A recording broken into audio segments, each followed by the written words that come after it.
Hey everyone, welcome to the Cyberman Show.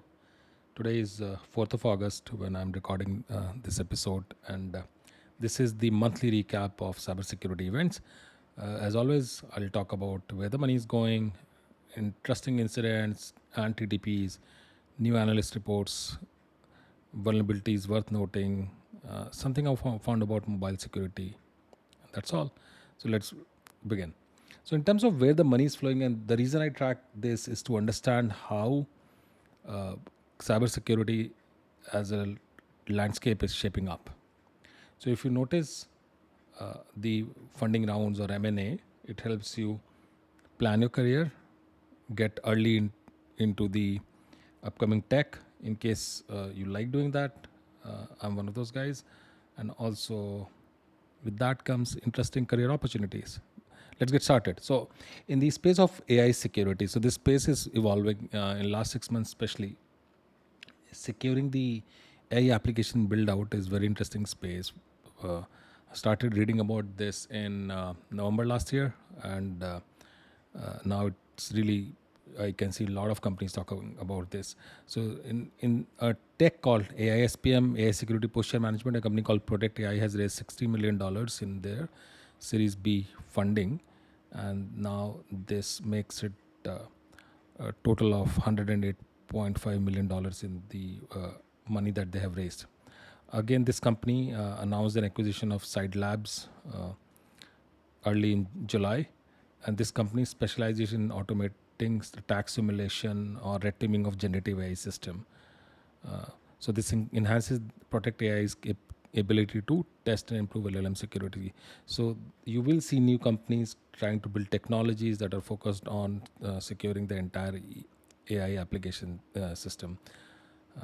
So that's interesting. Another company called Vigil raised $6 million in seed funding to expand their AI agent solutions for enterprise, and this technology allows enterprises to confidently deploy trustworthy AI agents for business critical tasks. Again, one thing I want to call out: I have no association with these companies. This is just news that I'm reading it out and making sense of it. Now, also what I'm seeing is increase in technologies that are going towards deep fake detection. You know, this is a problem, especially on the misinformation side. So a company called Pindrop Security has raised $100 million to expand their deep fake detection technology. And another company called HIA, and they have voice security services.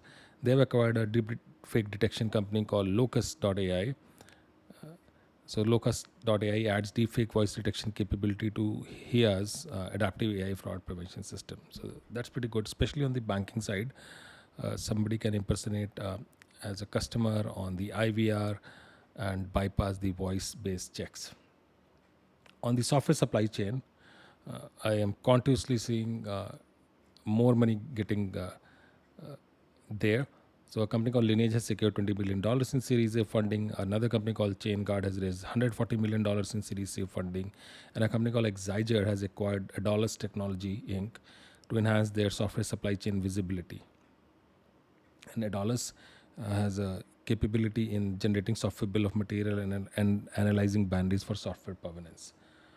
Also on the ICS side, managed security services provider Marlink has acquired a company called Devoto. They are Croatia-based and they specialize in IT and OT security solutions for enterprises and critical infrastructure organization. This is important because smart industries or Industry 4.0, Industry 5.0, those things are coming up. Industries are getting connected to internet, and hence it's very important to understand the security threats that exist in the manufacturing side. There are specialists uh, on that side, but very limited. So this will be critical. On the security operations side, Rapid7 has acquired a company called Noetic Saib. I hope that's how they pronounce their name. It's in the domain of cyber security, cyber asset attack surface management, CAASM, and threat intelligence from Threat Connect has acquired a company called Polarity that streamlines security and analyst workflows. So Threat Connect already has a tip platform. They have a SOAR platform also. I've seen it in my previous company. So they've acquired this new capability from Polarity. So this is how the money is flowing. So if you notice, Uh, Tons of money going into software side, software security, application security, if you look at the overall domain. But definitely software supply chain security, and this will get more critical as we move towards AI based architecture, because it increases the attack surface. There are more open source components, there are more AI as a service, model as a service components involved now, and hence it's important to understand how the components are getting together. Also, anything on AI security, which is securing how the apps are getting developed, AI apps are getting developed, as well as securing when they are running. So when this app is deployed in production, so new technologies are coming together. This is interesting. I'm preparing AI tech vendor landscape in whatever time I get. So hopefully I'll get to share it with you, all of you, very soon. And my final take on this section is start building skill set on AI. Start building skill set on application security. Understand how applications are coming together, and then you can, of course, learn to design security around it. Okay. With that, let's move on to the incident side. So I'm sure you know about the CrowdStrike blue screen of death incident and its impact on the industry. Uh, Now, what has happened is is not a security incident. We all know it was an IT incident, and roughly 8.5 million Windows devices worldwide entered BSOD on July 19th, when CrowdStrike pushed a bad update that was not properly tested. So that's the summary of how this happened. Now, the impact has been that insurer parametrics estimated that the total direct financial loss for US 500 companies has been immense. CNBC has also reported that Delta airline has hired a prominent attorney to pursue potential damages from both CrowdStrike and Microsoft. Delta is estimated to have lost between $350 million to $500 million due to outages. Okay. Uh, by the way, the insurer estimated that the damage is approximately $15 billion, and they also believe that only 10 to 20% of these losses suffered by Fortune 500 customers will be covered by insurance. So it has a definitely long-term impact on the industry in terms of resiliency, uh, vendor lock-in, etc.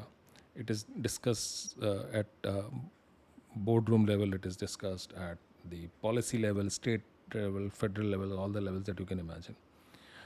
Now, also, CrowdStrike potentially faces a class action by investors. There is a law firm called Lebaton Keller, uh, and they announced on early this week that they have filed a securities class action on behalf of its client, the Plymouth County Retirement Association.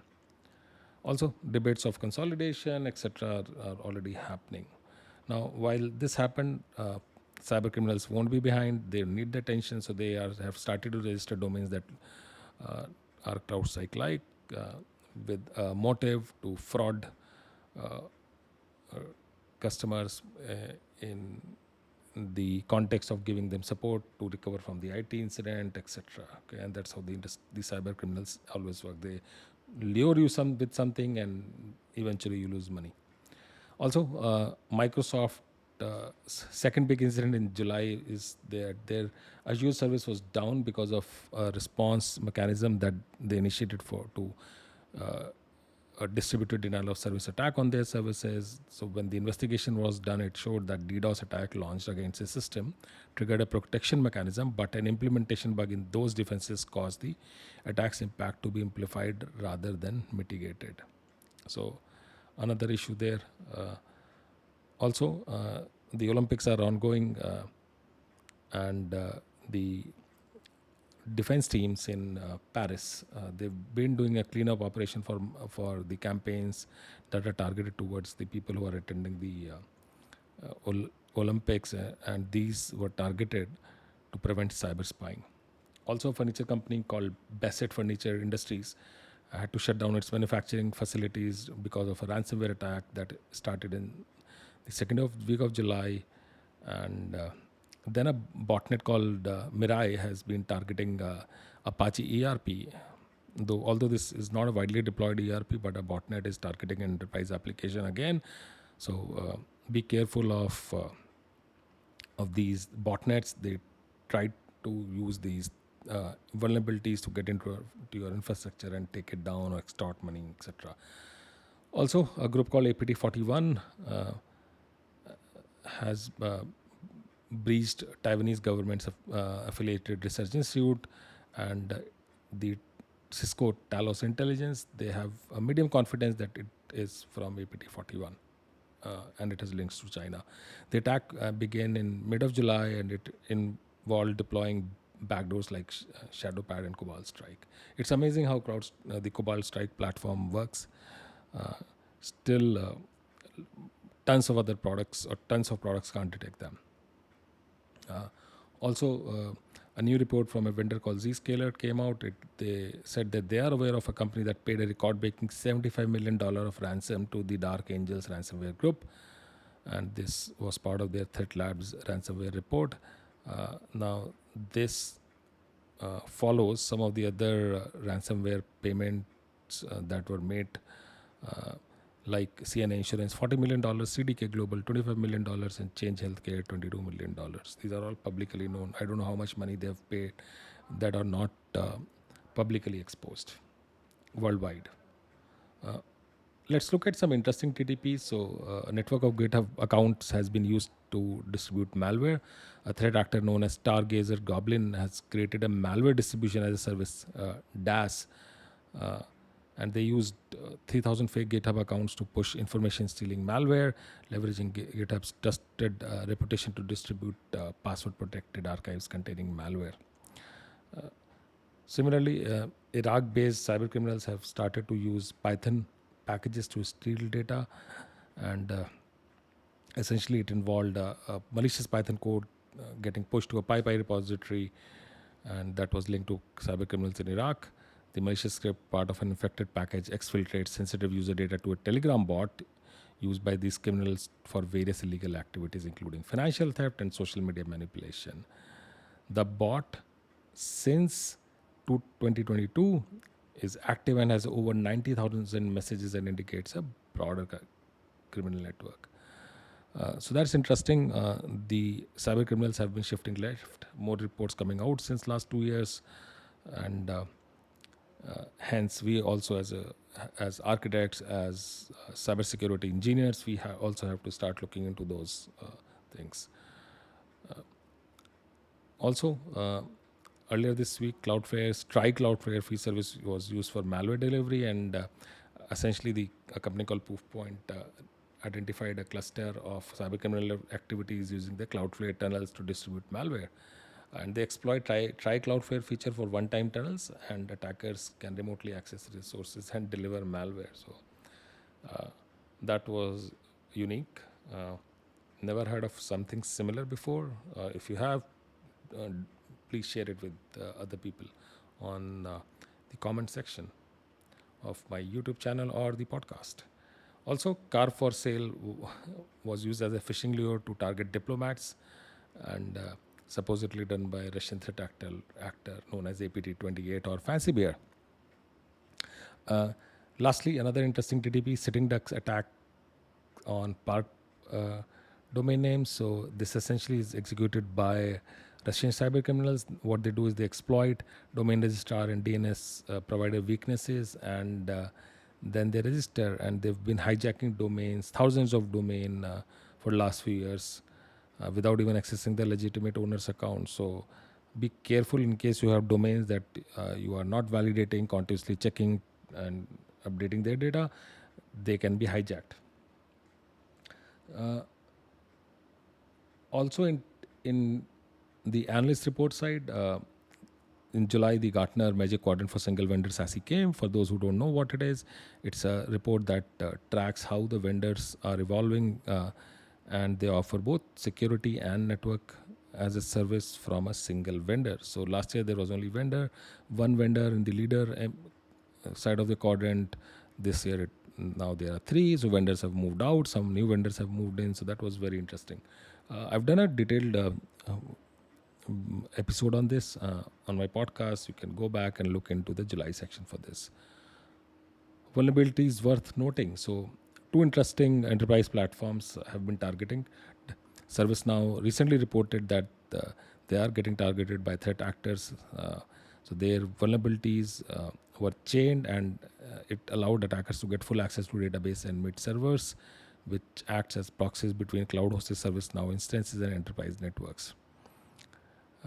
Now, less than 2 weeks after this information was made public, researchers observed threat actors targeting vulnerable ServiceNow instances for recon. Approximately 300,000 internet accessible ServiceNow instances are vulnerable to threat actor probing. And this platform is used by a lot of companies. Most large enterprises, especially in the Fortune 2000, are a customer. Look at their earnings report, you'll get this data. So they are widely deployed, and hence a lot of customers are susceptible to this attack. Also, SAP's AI core vulnerabilities have been exposed in July. So researchers from Wiz uncovered 5 security flaws in SAP AI core. It's a cloud platform for AI workflows, and these were collectively named as SAP OND. These vulnerabilities could let attackers access customer data, modify internal Docker images, and exploit the Kubernetes cluster privileges. Exploitation could lead to supply chain attacks and unauthorized data access. This was patched by SAP in May 2024. Hopefully, most of the customers have also patched their vulnerabilities. Lastly, on the mobile security side, a zero-day exploit for Telegram was reported on the Android platform. It allows attackers to send malicious payloads disguised as legitimate files. And this was found on an underground forum and sold by a user, and it was active for 5 weeks before being patched. So I'm sure a lot of systems were impacted by this. With that, thank you so much. Keep listening, keep sharing. Thank you again, and I'll see you guys soon.